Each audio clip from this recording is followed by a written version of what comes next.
Welcome, everybody, to another edition of Lewis at Large. Yours truly, Warner Lewis from the flight deck. And as you know, some smart talk radio is in your future, and this segment certainly no exception. Got an interesting one this segment indeed. Barry Yourgau is our guest, and he's got a brand new work called Mess. One man's struggle to clean up his house and his act, and my gosh, who can't relate with that? Barry, how are you, my friend? I'm good, Warner. How are you? Well, we're pleased to have you here, and thank you for coming clean, so to speak. A lot of people can probably relate with this subject, but let's do this. Let's give our Lewis at Large listeners a little bit more background about you. Share with us a little bit about your background, not only as an author, but you also, I know you do write some comedy and perform as well. Right, I do indeed. I'm mainly a fiction writer, and I also perform. I do a little live act about it. And then I lived in L.A. for a few years. I'm in New York, and did some movie stuff, and actually did one very star-crossed movie adaptation of one of my books called The Sadness of Sex. Indeed. Indeed, which was also the sadness of making movies. But whatever. Anyway, so now I have this. I decided to do a book that's a memoir of something very personal, which was this state I got into where I have an apartment I use kind of as a workspace and keep my stuff and spend the nights with my girlfriend. But the place I had, it used to be her place, got very messy over a couple of years. We travel a lot. I go with her when she travels. She writes about food. And I decided, she kind of confronted me one day and said, we got to make some changes here. She hadn't been in my place I hadn't let her in or anybody in for quite a while.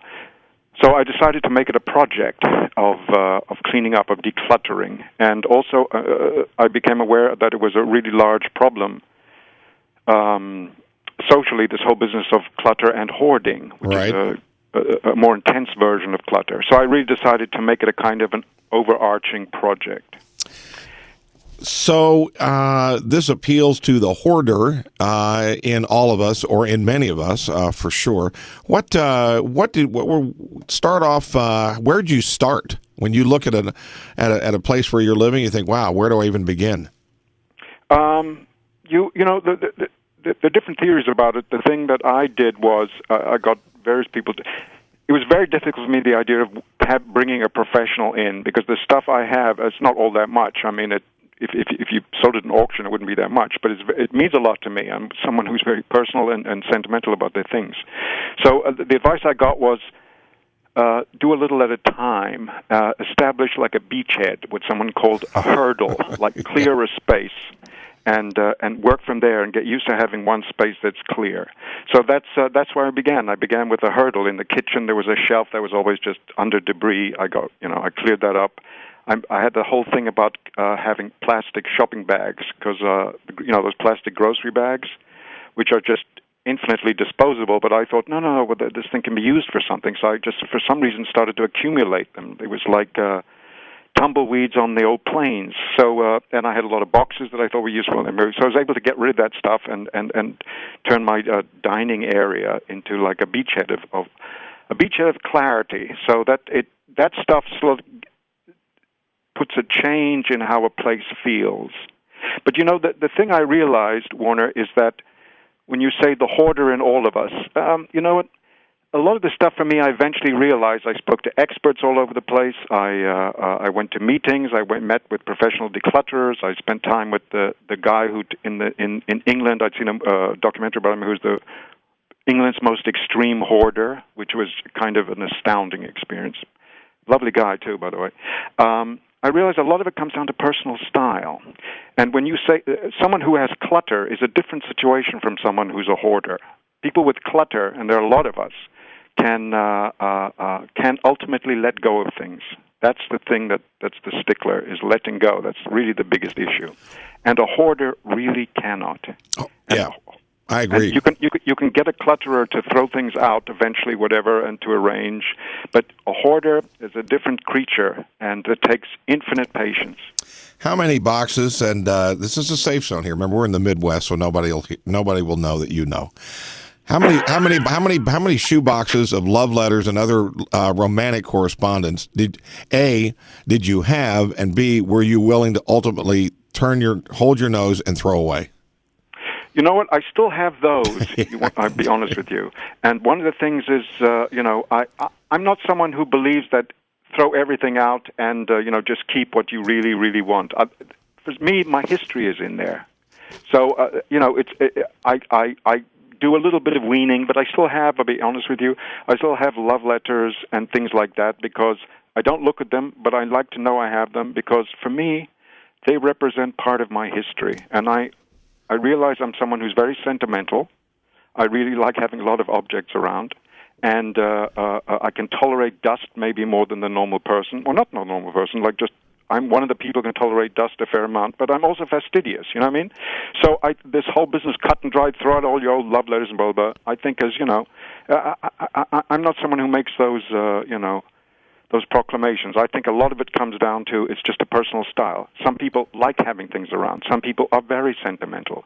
When you get a problem where you cannot move through the house except by a goat path, then you're in something where you need to address that. But the rest of the stuff, whatever. If you just joined us, yours truly, Warner Lewis, from the flight deck of Lewis at Large Radio, talking to Barry Yourgau, actor, comedian, screenwriter, and a brand new work called Mess, One Man's Struggle to Clean Up His House and His Act. Many would say that sort of goes hand in hand. But, Barry, I do agree with you. I think a hoarder keeps love letters. A hoarder keeps sentimental things, photographs, etc. You're not someone, though, that would have 500 bottles of Tide in a closet somewhere. I think there's a very distinct difference. There's a distinct I have a difference. couple of bags of hotel slippers. And I do like to take stationery when we travel from various places. But those are mementos and souvenirs. Listen, what I discovered? Ernest Hemingway, Mr. He-Man, Mr. Telegraphic style, yep. Mr. Short sentences, was pretty much clearly a paper hoarder. They discovered his holdings, what he had in his house in Cuba when he left. And Ernest Hemingway kept Christmas cards, kept old hunting licenses, kept old driving licenses, kept expired passwords, hung on to them. And when he worked, Ernest Hemingway, at his typewriter, standing up, he could barely wedge himself in for all the stuff that he owned piled up around him. So a lot of this stuff, is, as I say, is as they say, de gustibus. Well, let me throw. Go ahead. Well, when I read we were talking, I thought. I remember there's a local angle with the Lawrence, Kansas, and the whole issue of hoarding. Two things. Well, the main psychologist of hoarding, this guy named Randy Frost at Smith College, I went and visited him. He's from he took his degree at the University of Kansas. Because, there was a famous psychologist there, and he studied with him. So that's one thing. And the other thing is that at the University of Kansas in Lawrence is a huge collection of ornithological bird-related books and materials. Yes, that is the Ellis collection or something. Ellis was I looked up his history, was a complete bibliomane. In other words, he was actually confined to a mental hospital because he just kept collecting things. He spent a fortune and amassed this enormous collection of stuff that's at the University of Kansas. And in a certain way, if you looked at him in the contemporary, you could look at him in a certain way and say the guy is... It's one of those times when a hoarder and a collector start to sort of, to blend. That's what, for me, that was what's so interesting, is to see how clutter, hoarding, and collecting are all sort of edgy sort of companions in the whole thing about being people who really love objects. Yep, and the University of Kansas is a beneficiary of his hoarding. So. There you go. Why not? Well, you touched on something I thought was sort of interesting, and I agree with you. Those that hoard, so to speak, some would say, well, they're just not disciplined. They just need to keep things clean. Well, number one, I might contend why. You don't necessarily have to do that. And those that hoard many times enjoy, and it's important to them to stay connected with the past. Exactly. It tremendously. The thing that's interesting, though, is this. I mean... And I don't mean to say, X and then say not X, but one of the things that's interesting about people who get into problems with this, say, when it gets problematic, is that people tend to collect not only things, but also emotions. Yeah? And the trouble with life is, the difficulty with life is that you have to be able to let go. If you live just entirely with everything, you just get buried under it, and life goes on. You need to have some vitality. You need to be the capacity to let go. I recognize. Well, when you were cleaning and Yeah. trying to clean anyway, or trying whatever. No, I cleaned. I organized. cleaned. I did. I just became aware of these other aspects to it. But go on. What was the? There was probably no real criteria in your head. I mean, a lot of people say, "All right, go into your closet. If you haven't worn it for a year, get rid of it." You may not have had those kind of strict guidelines, but were there guidelines? And what kinds of things, as you would pick up an object, you'd pick up an old, let's say, an ashtray that you'd had for 30 years, and undoubtedly connected to a memory somewhere. Right. How did you make the decision to A, keep it, B, give it away, C, truly trash it? You know what? It just depended on it depended. It's a good question, and it really depended on the moment. I mean, one of the things I have, and I write about in the book, is that I have something that like this guy who's the UK's biggest hoarder said when I told him what I did, he sort of said, "You're bonkers," you know. And I said, "What?" Things that were mine that I want to get rid of, I often destroy. I don't want them to exist. I don't give them away. I don't want them to be in someone else's possession. I destroy them. Other things I can give away, but I really have a thing of I want to obliterate it from my life. And I ride an impulsive anger to do it. You know, they say German housewives are famous in the south of Germany for their cleanliness, but their attitude is anger. They get angry at the dirt. So there's something really exhilarating about getting something that you've had that you couldn't bring yourself to let go, and you just finally say, "Look, this thing is just old, worn out. It fills me with dread every time I even see it, but I cling to it. I'm going to get rid of it." And that ejection is fantastic. But for me, I need to destroy it. I destroyed old vacuum cleaners. I destroyed an old cardigan that a girl who broke my heart that I hung on to for years. And I finally just cut the damn thing up and threw it in the trash. Was it, as you were doing those kind of things, and at the end of the day or the end of the session of cleaning, did you feel, A, liberated? Did you feel melancholy? Or did you feel just like, yeah, that was easy? You know, it's... You're tuned into what's going on, Warner. Exactly. I felt a little bit about the cardigan. I'm writing about that actually now, just doing some articles. I felt melancholy afterwards, but it wasn't like, oh my God, people are afraid who hoard, or even people who clutter are afraid that if they let go of the object, they lose the memory. They lose the connection to it. It's as if the light was turned out forever in the memory and the experience. But I didn't feel that. But I missed it. It was a nice cardigan. It made me also remember good times. It was from a girl in L.A. So I remembered not only the heartbreak afterwards, but then how I loved L.A. back in the 90s when I made my movie stuff and whatever. And so I had that sense of melancholy. I don't think I've really missed anything I've thrown out once I got to the point where I was able to throw it out. But how you get to the point of throwing it out is so intriguing. The other thing, let me just say, and I don't mean to ramble, but the connections spring up here.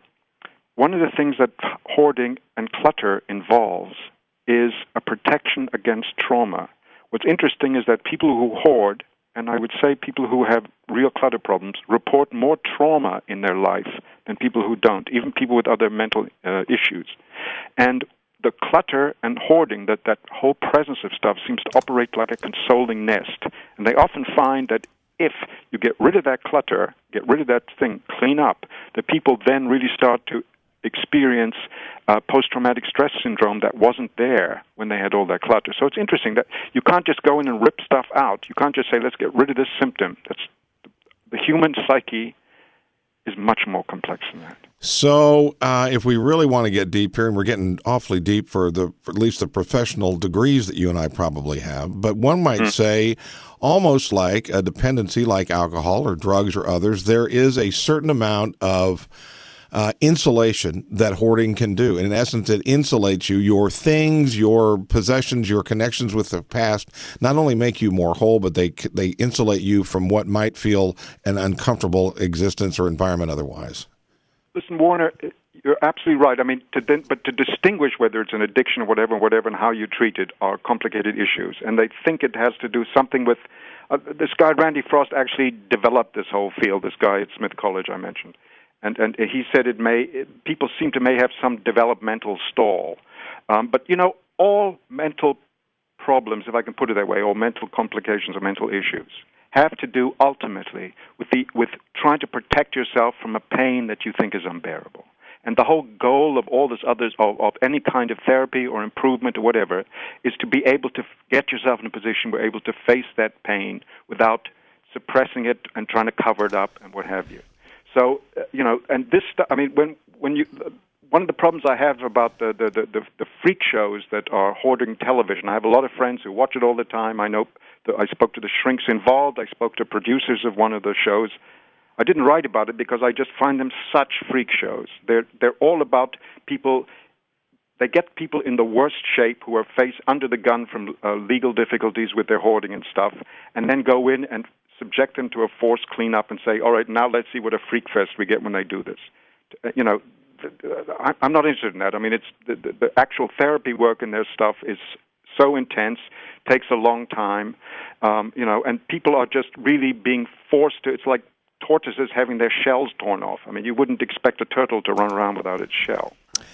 Well, again, if you just joined us, yours truly, Warner Lewis from the flight deck of Lewis at Large Radio. Next segment, got a good one going here, talking to Barry Yourgau. He is a comedian. He's a writer. He has also done a little bit of acting and has appeared on numerous things, including NPR and this program, of course. A brand new work called Mess.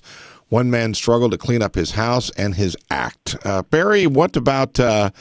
how long did this process take, and is there ever really an end, so to speak, particularly in your case as a lifelong hoarder, so to speak, and one who's comfortable with it? Does it ever really end?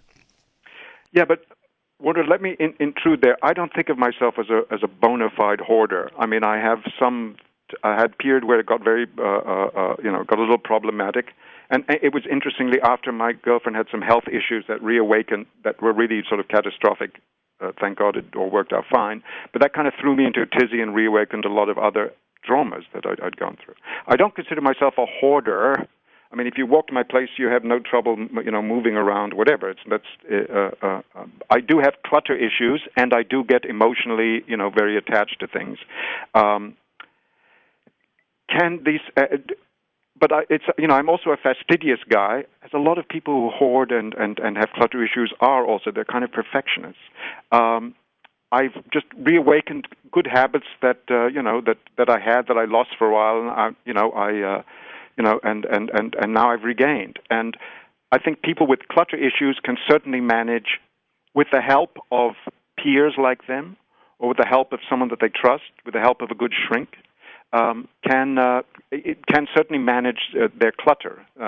Sometimes people with clutter just have like ADD issues, like attention issues, or they don't know how to organize. So they can be helped with that. Hoarding is a very, very deeply embedded thing, and that has puzzled. It doesn't respond to medication. I mean, if you're into medication, they have developed one sort of therapy program. This guy Randy Frost and a former hoarder came up with that is a help, but it's a really, really, really long road to hoe, and it takes. They haven't figured. There's no quick solution for this stuff. That's the famous thing that they say about problems applies to hoarding. You don't get over a problem. You go through it. You get through it. So there are no snap solutions, and it took me. Having said that, it took me much longer on this book than I expected. Part of it is. My brain tends to sprawl, which is funny because my fiction is very short and brief and compact. But my nonfiction, and this is my first shot at nonfiction, my nonfiction brain is sprawls like crazy. That's part of the reason I write so short. And as I say, what's so interesting about Hemingway, who was, I think, if I may say, more of a hoarder than I was, is how short he wrote, how that part of his life was all, deeply under control and deeply sort of winnowed and edited down, and the rest of it was not, But you know what? This is what makes the world go round. If, in fact, you at some level you're a hoarder, conversely, do you collect anything as a hobby, for example? You don't seem like someone I would walk in your house and I'd say, wow, there's a gigantic matchbook collection up on the wall. No, but it's interesting. I realize what I am as a sub-collector. In other words, I do I bring home. I have a thing for. I mean, I had at one point I had this wonderful photographer who came in here, Corinne May Botts, who's an art photographer who works with people who hang on to things and whatever. And I said, look, because I travel a lot with my girlfriend, I said, look, I love bringing back tourist calendars. She said, oh, those are great things to collect. I said, no, I'm the one who's collecting them, but I'm not a Sears collector.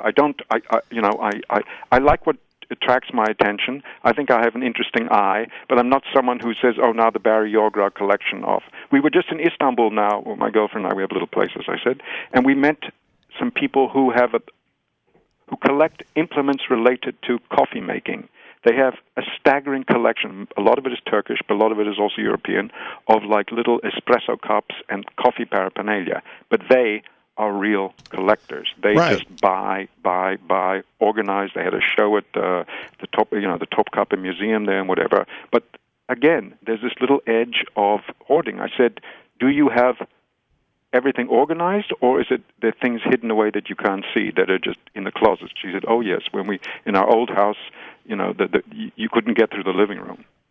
But they're serious collectors, and they organize. But that's sort of the ironic or kind of what I'm just juxtaposed. There's a word for it. Oxymoron of the whole thing is the collector. Mm-hmm. While they may collect thousands and thousands of lunch boxes or Beanie Babies, that takes organization. It also takes continuing focus to continue to do that, whether they're going to garage sales or they're online or doing whatever. It's work, so to speak. Whereas the hoarding thing is many times probably feels like it's not so much work as it is lack of work or lack of desire to get rid of things you naturally just come by.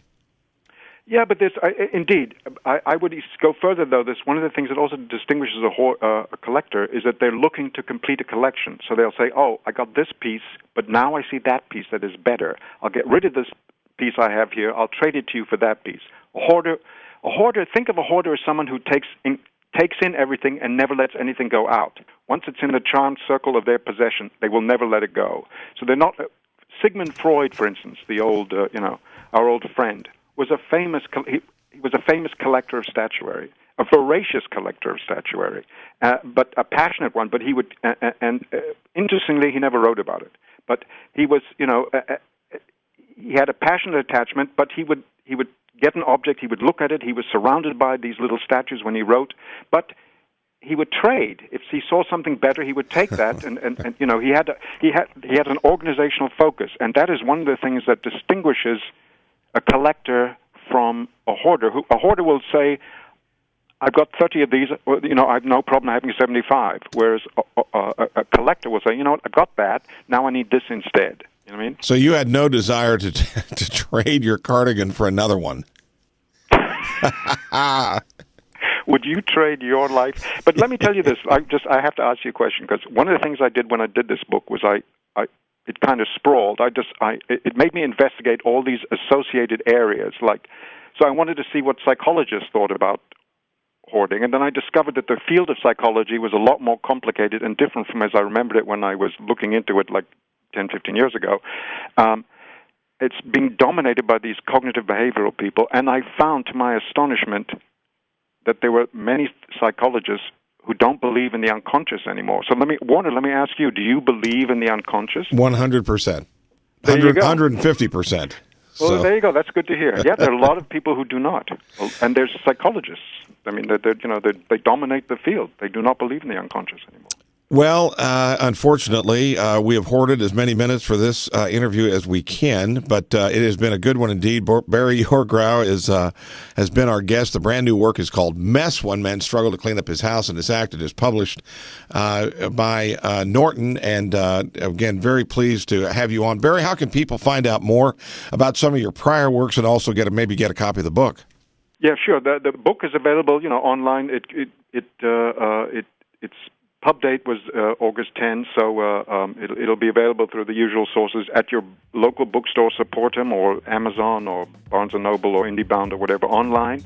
And also, I have a website, www.barryyourgau.com, and they go there and they can, they'll get a whole They'll get a whole exposure of stuff, including some photos I took while I was in the midst of doing the book. They're not in the book, but I have stuff online of photos, and it was quite something. Yeah. Well, hey, listen, thanks for spending time with us today, and would love to have you on again, and best of luck in the future.